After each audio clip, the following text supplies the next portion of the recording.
دا د دغه غټ موټر را روان دي او ټول موټر د دوی په انتظار دي چې دوی تیر شي.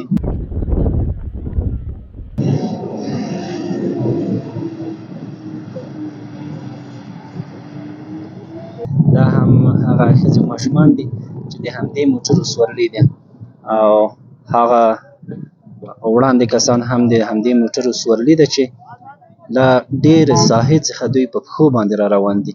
په همدې شکل باندې د خاواک په دغو سخت کوتل باندې اکثره کسان په پښو باندې خیږي، ځکه چې موټر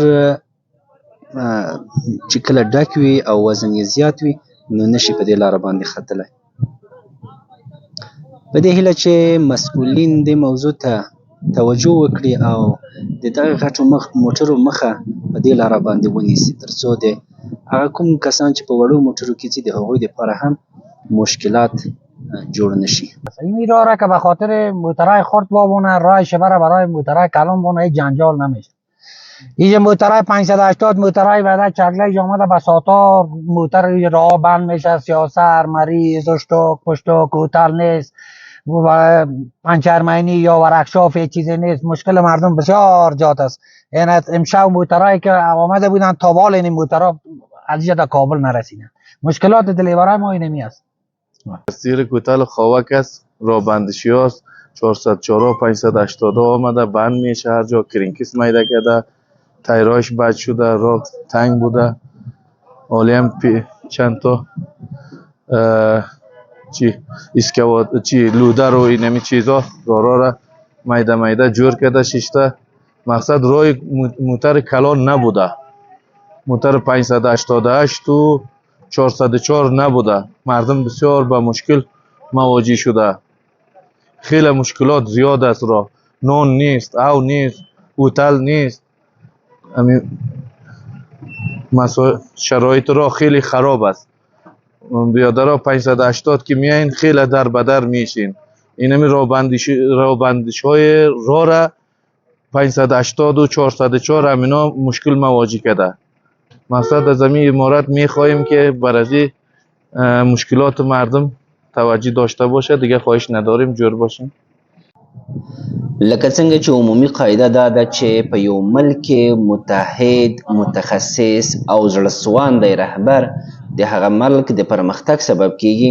په همدې شکل باندې په یو وزارت کې وزیر، په یو ریاست کې رئیس، په یو امریت کې امیر او په یو مدیریت کې مدیر د هغه ادارې د پرمختګ او کامیابی سبب کیږي.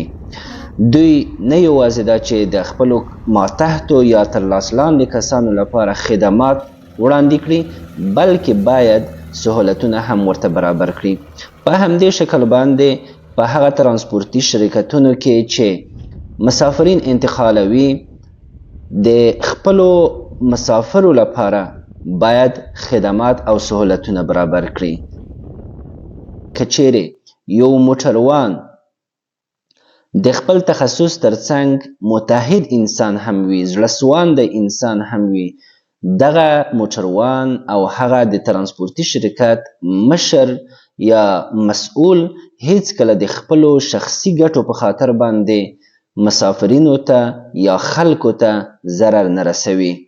دوی د دغه لارو د ټولو مشکلاتو څخه ډیر ښه خبر دي.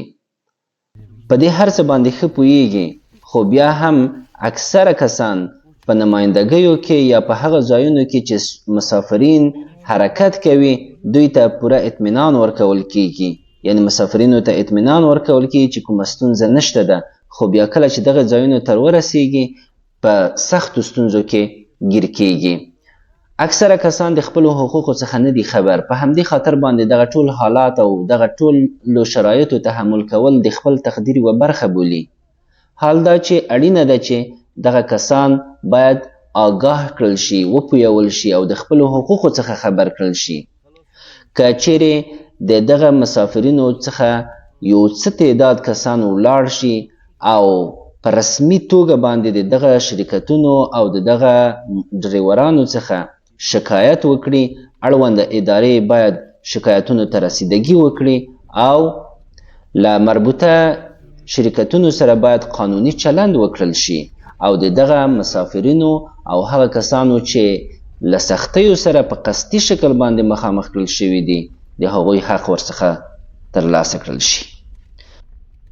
په دې هیله چې په ډیر کم وخت کې په ټولو ادارو یا حد اقل کلیدي ادارو کې متحد، متخصص او زړهسواندي مشران او مسؤلین ولرو.